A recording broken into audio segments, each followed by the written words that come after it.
కేవలం 7,999 up to 10 kgs వరకు బరువు తగ్గి అధిక బరువు నుంచి వచ్చే ప్రధాన సమస్యలను దూరం చేసుకోండి. ఈ ఏడాది చైనాకు 3 లక్షల టన్నుల మిర్చి ఎగుమతి చేశామని తెలిపింది మిర్చి ఎగుమతిదారుల అసోసియేషన్. అయితే ఈ ఏడాది ఎంఆర్ఎల్ చెక్ చేసి కొన్ని కంటైనర్స్ను రిజెక్ట్ చేసిందన్నారు.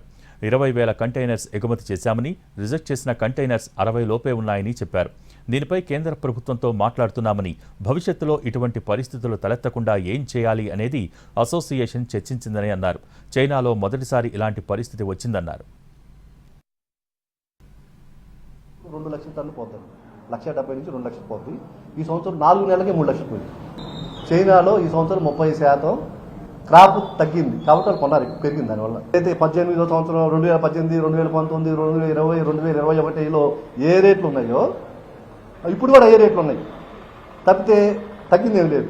గత 2 సంవత్సరాల్లో బ్లాక్ థ్రిప్ట్ వచ్చేసి పంట దెబ్బతింటున్న వల్ల క్రాప్ పడిపోయింది అనే ఉద్దేశంతో అందరూ ముందు జాగ్రత్తగా ఎక్కువ రేటు పెట్టి అడవాడి కొనుక్కున్నారు. అది మీరు చూడండి, 2020తో స్టార్ట్ అయిన మార్కెట్ 180కి ఎండ్ అయింది లాస్ట్ ఇయర్. చైనాకి గతంగా ఎప్పుడు 2 లక్షల టన్నులు పోతుంది, 1,70,000 నుంచి 2 లక్షలు పోతుంది. ఈ సంవత్సరం 4 నెలలకే 3 లక్షలు పోయింది. చైనాలో ఈ సంవత్సరం 30% క్రాప్ తగ్గింది కాబట్టి వాళ్ళు కొన్నారు, పెరిగింది దానివల్ల. అయితే 18వ సంవత్సరం 2018, 2019, 2020, 2021లో ఏ రేట్లు ఉన్నాయో ఇప్పుడు కూడా ఏ రేట్లు ఉన్నాయి, తప్పితే తగ్గింది ఏం లేదు.